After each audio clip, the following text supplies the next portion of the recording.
Hello, here we are again. Mr. Alpay continues his journey in Saudi.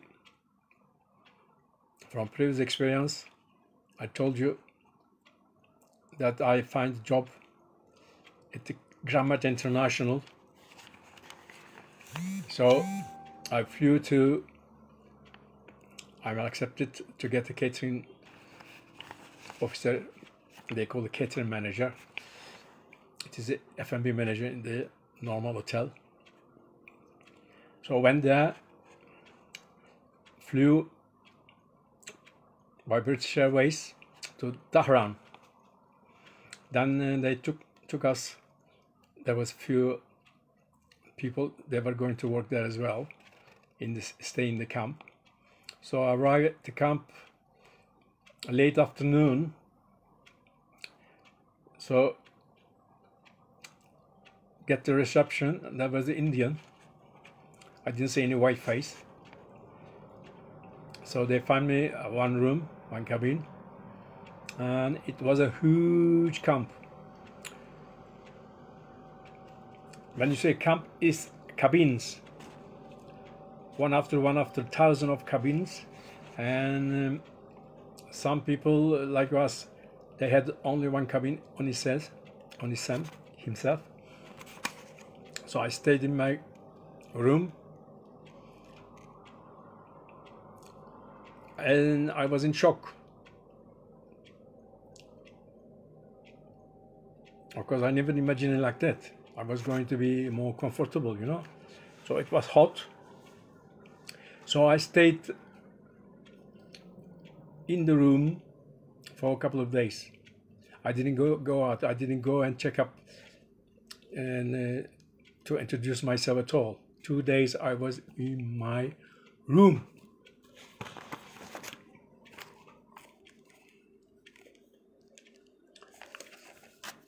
You see all desert. It's coming like that. It's the Grammar International. So anyway, second day, I said, I didn't eat, I didn't drink at all anything.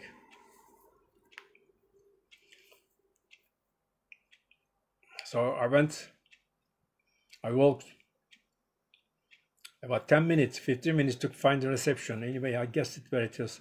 There's a car coming and ask people. And it's like a been army brigade camp.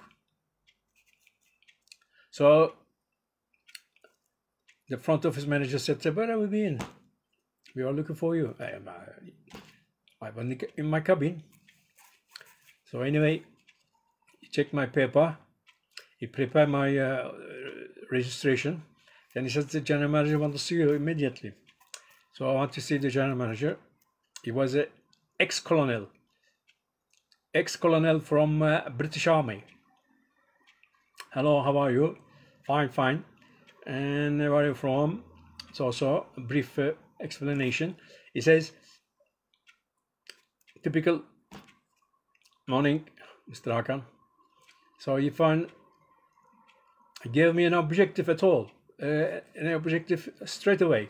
He says, I want you to prepare a booklet for the foreign workers coming to Saudi Arabia, and they are stranger to the laws.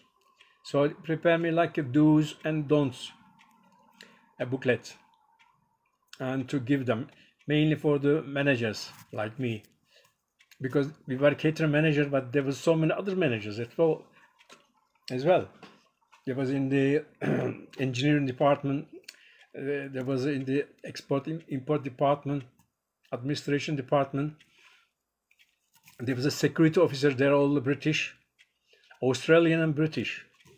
So the Aramco, as I said, it belongs to Dick Cheney. And previous videos, I told you that time the petrodollar,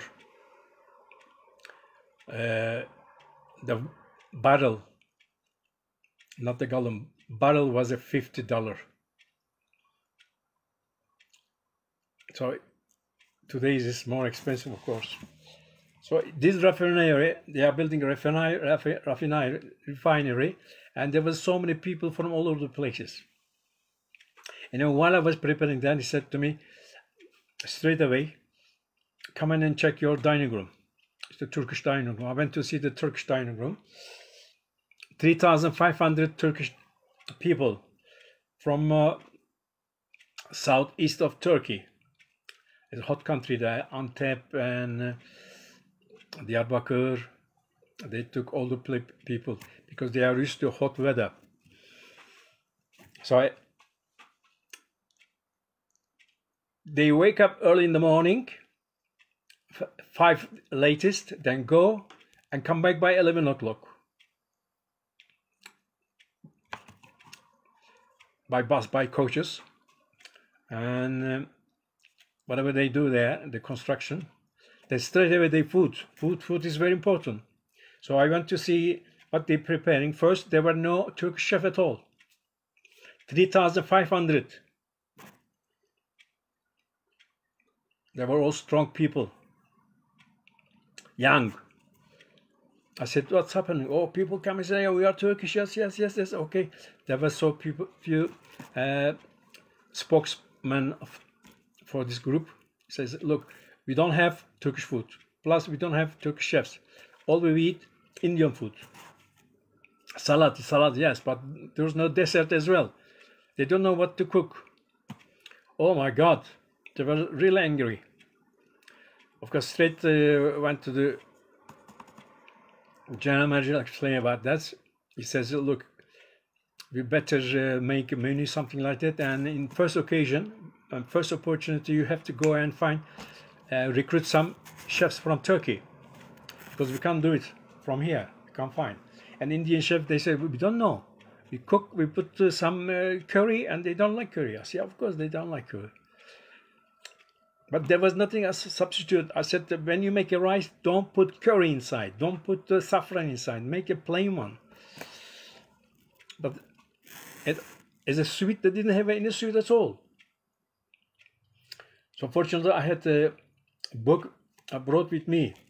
Turkish food, Turkish pastry, sweets. And ask Indian chef, get me one pastry chef. So young lad came, he's from Kerala. And I knew it the first time I meeting the Indian people. I mean, I liked them very much. They were so, each state has a different character.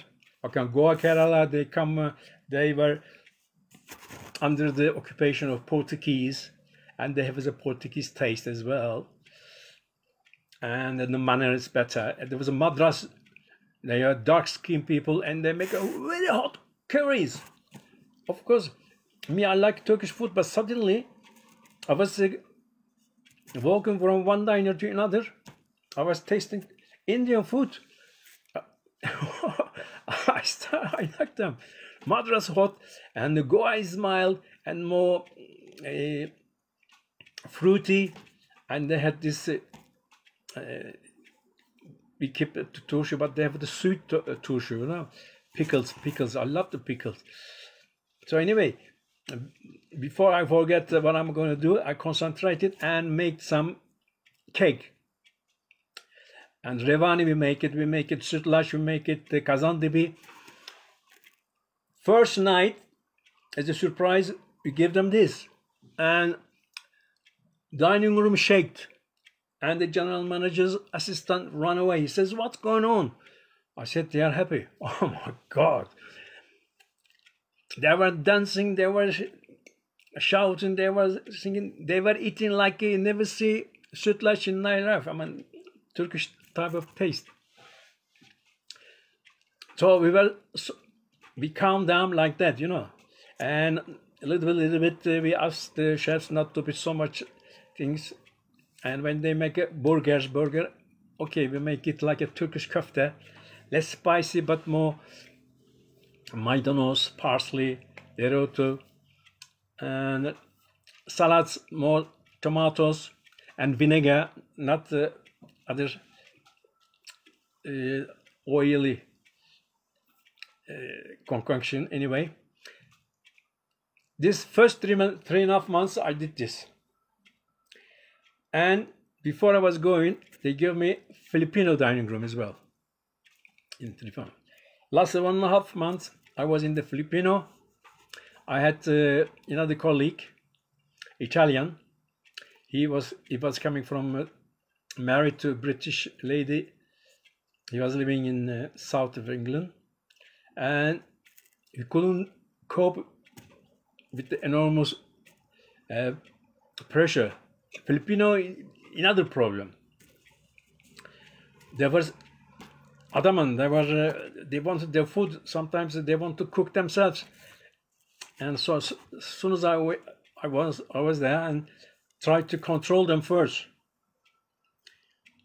They were not sitting properly. They were moving from their place. They were going to the kitchen to get something, not the food parlor, service. They were going in the kitchen as well. Anyway, it was hard to control them, but I tried to understand their food as well. I never knew their food. So we control and we ask the chefs what they want. They want anything extra and so on. So they say so. Okay, then they were all Indian Filipino chefs there as well. So for Filipino workers, they have the Filipino chefs. So they said, we need this, we need that. Okay, we order this, that. And I said to me, look, what about for Turkish food? We need to find some supplier who can deal with it. And straight away I get the contact with Turkish consulate, and we find one company, Saudi company, who is importing Turkish food.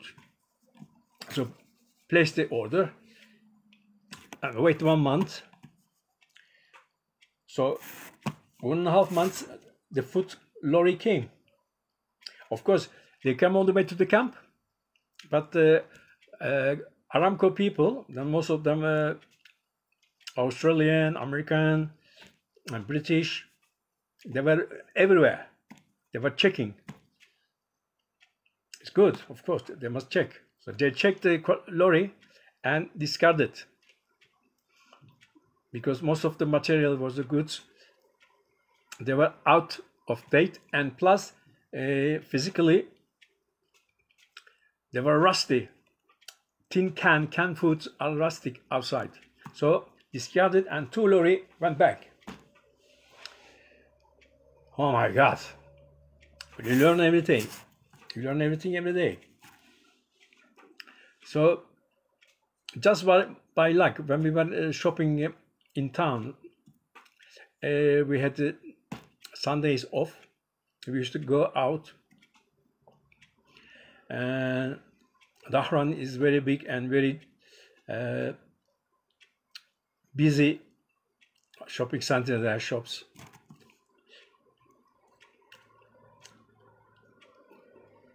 Especially at night they open. So because it's very cold. So we are out at night, and suddenly we met one Turkish guy, a young lad. And he says, I can help you, yes. I can provide you anything you want. And the good quality. I said, look, hygiene is very important. And the quality is very important. And we don't want the old food. We want the... Don't worry. So he got it. He brought us everything we asked for it. We asked for a very expensive kashar peyniri, vintage, cheddar type of, and turşu, and all the canned food, rice, the first quality rice, because rice is the biggest, like Indian they use some others. So baldo we wanted. So anyway, they arrived. I said, how did you brought it? By Lufthansa from Germany. You see, Germany or Turkish people over there, they had the best quality, because according to European Union regulation, Of course, Aramco straight away accepted. So, boom. Even I asked for Turkish spicy sausage. And first morning on Sunday, there was another revolution, revolt, happiness, because we gave them egg and sausage, like a British breakfast, bacon and egg. So we have the sucuk and eggs, plus other foods, of course, dry bamya, fasulye, and we made a menu. I went to the general manager. I said, camp manager, it's going to be this menu. So they checked it.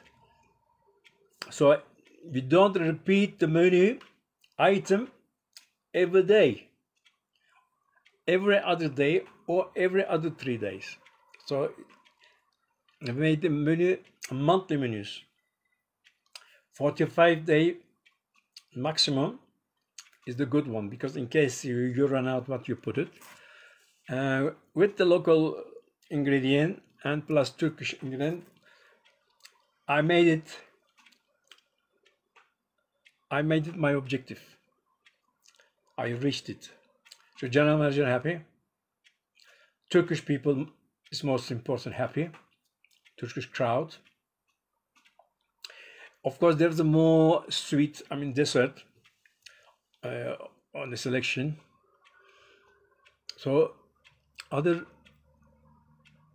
catering managers, most of them British, ex-British Army, British Navy, and they were coming and they were telling, because we training the chefs as well, Indian chefs as well. Because they had big nose, they never show them. They always criticize how to handle this and that. Anyway, so daily we take the food cost as well. This is very important. So per man, so many you had to spend. Sometimes they bore me. Look, you are spending so much sugar, for example. I said, how come? And asked my storekeeper, I said, what's going on? I said, I don't know, because I got a 2 dining room. We know we are spending so much sugar. We make a syrup. And but that's all. They don't eat sugar like that. But it was going, for example, if I order 10 bags, normally I use 5 bags, suddenly it goes 7 bags, 2 bags extra. Each bag is 25 kilo. So usually I go early morning for breakfast to control and get over the lunch, then I have a break. And I go in the evening. After the supper, we checked over the tomorrow's menu. There was one guy and a few staff in the kitchen preparing for the next day, for morning and lunch preparation, all night. So suddenly, one of the blue nights, I decided to go after midnight to check. Usually it's not my duty. There is my assistant Indian there as well. And I went there, I sit down, I just chat coffee, hello, how are you, and what are you doing?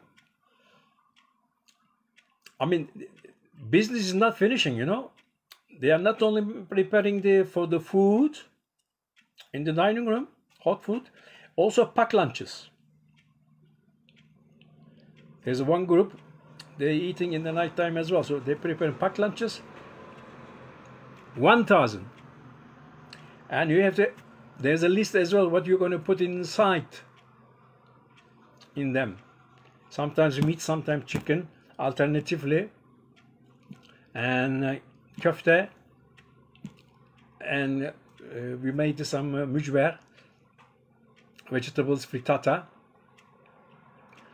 plus fruit, plus boiled eggs, things like that. So it must be prepared under the hygienic conditions. So I said, how are you? Anything all right? The night kitchen chef. Any discrepancy? Anything happened? He said, look, till you came, nobody came to check and ask me how we are since 6 months. So since you are here, you're coming and asking me what we need and everything. Thank you very much. Any discrepancies? I keep hearing that some sugar disappearing. How come? You know what he told me? He said, one of the British guy, his son is man, Indian. They took 2 bags of sugar, powder sugar. And they said, we are going to replace it. And can you don't say anything till end of the month. But he said they didn't return it, so that's why we are run out. And so that's why we 2 bags missing at the end of the stock take. Straight away I went to the general manager.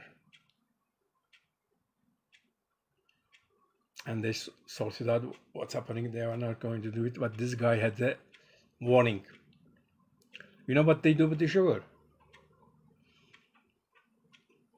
In Saudi, there's no the alcohol restriction. You can't drink alcohol. But some people can find very easily alcohol. And incognito, in the secret place, they make sugar, from this sugar, a drink.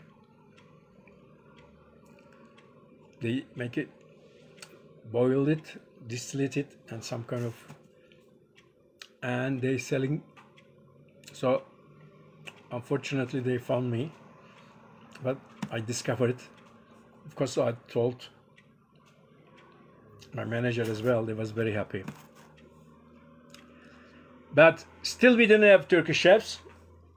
So we were coming in of the 3.5 months, and I had enough family away 3.5 months in England.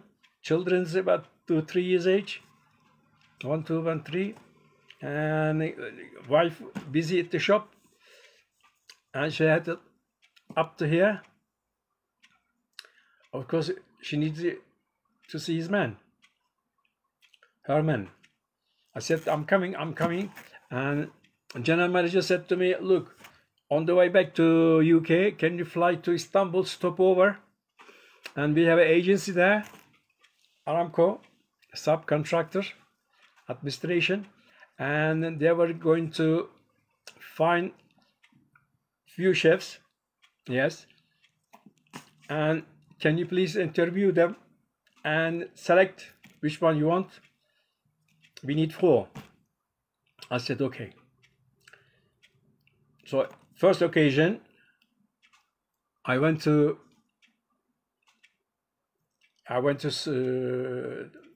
take the plane, normal plane. They pay off plane. My salary was in my bank account. Okay, so British Airways or Turkish Airways, I don't know which one. I flew to Istanbul. I stayed in a divan hotel, and I went to see the guy in the Karaköy office, and there was 5 people, and I selected top chef. He speak a little bit English, and then 3 others, 4 of them. I said, okay, I'm confirm them. Please, can you tell to my camp manager, and they can make necessary paperwork, finish it, and they start work. They said, okay, thank you very much. I flew back home. of course, 2 weeks. 2 weeks is not enough. When you promise something to your wife, you have to be done within the limit, within the time limit. I said, look, I will fly again and come back, and I am not going back again. She says, okay, because enough is enough. Flew back, and these guys were there, newly recruited were, and of course we had a few changes.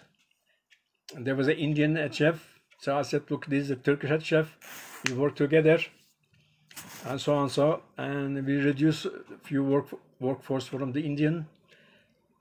So if you put I didn't get any Turkish sweet dessert chef, because my Indian guy is doing very well. He knows sugar limit, syrup limit, everything. They were very good. So only taste we wanted. So cooking guys. So as soon as we started on stuffed peppers and pilaf, like they wanted bulgur sometimes, köfte with how we wanted. Of course, you can't put any extra because there's recipes. Aramco recipes. You can, unless you make a 1 week in advance, you are going to change. You make an alteration, things like that. Of course, it gives me so many experience. Doing the door.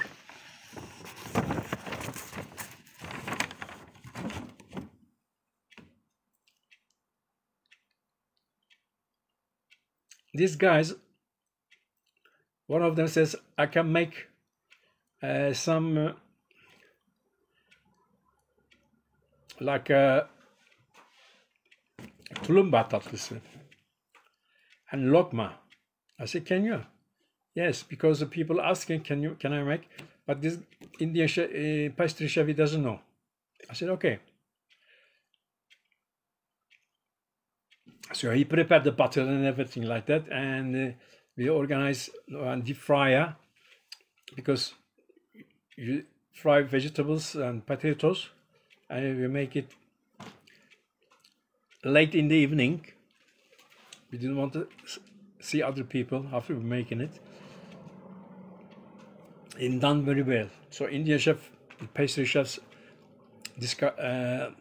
adapted the recipe,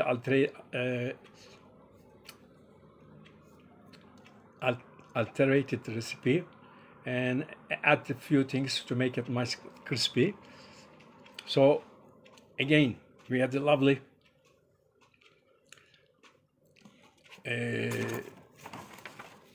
new motivation food, because it's honestly every day. And this Turkish workforce and other workforce, they were staying 1 year without going anywhere unless they go for shopping. 1 year away from their family. And on one occasion, Indian workers, I was watching the Western dining room as well, and Filipino and Western dining room. Plus, they gave me the North Korean. But I didn't know anything about North Korean. But in the Western diner,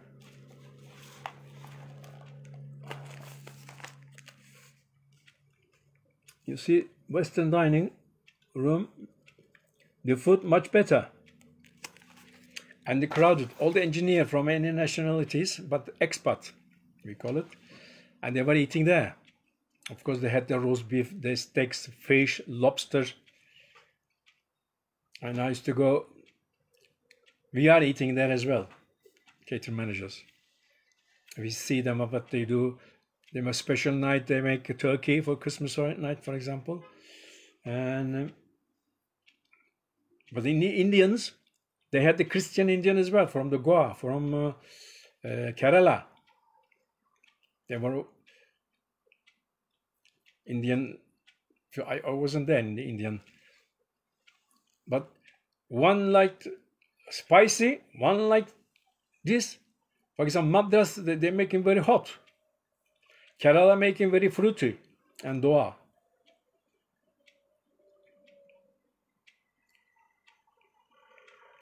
So they were not understanding each other.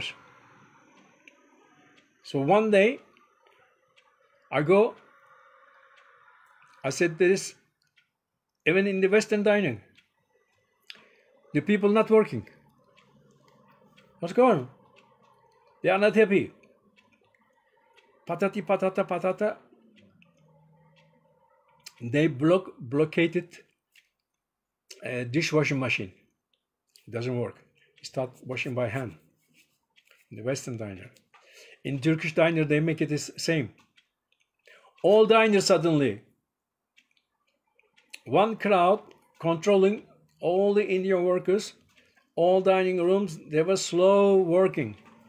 It was a strike. Really in the middle of the desert to see the strike. My God, I couldn't believe. In the Saudi officials, they couldn't see anything. Aramco. But under then, the controlling mechanism, it belongs to the local Al-Ghasabi, rich guy. So it will take 1 week.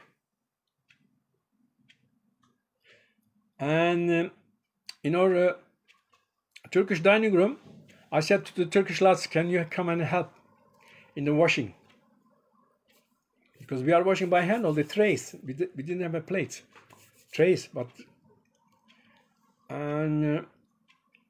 Indians came and warned the Turkish worker. He said, don't play with our bread money. So we're doing to get extra money or whatever they wanted. They wanted to early go, because 1 year staying away from their family, they were berserk. They went berserk. Why you accepted it in the first place? So anyway, it lasted 1 month, almost. Then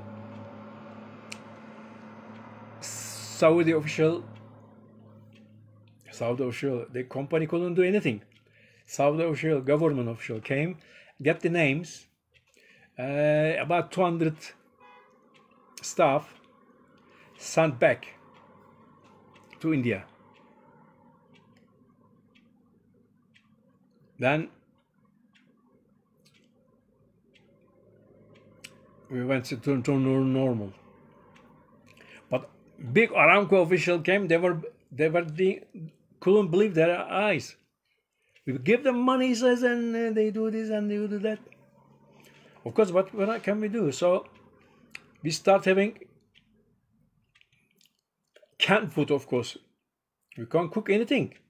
So we start having the canned food, beans and salad, things like that, and Alpay, and like me, all the expats, catering manager, F&B manager start helping in the kitchen, washing up the trays, things like that.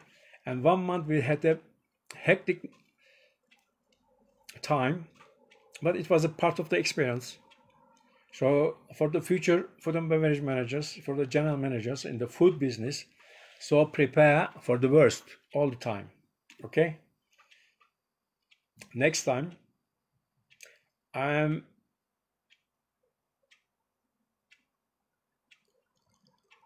going to have new stories, and this time in Saudi it will be my last trip, because I don't want to do it 3.5 months. It's too much. And plus we didn't have a telephone at that days. Now you have a mobiles. We didn't have any mobiles. We used to send cassettes.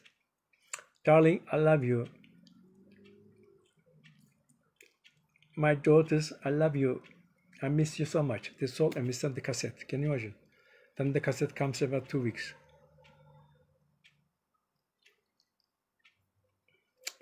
There's life. But the money was good.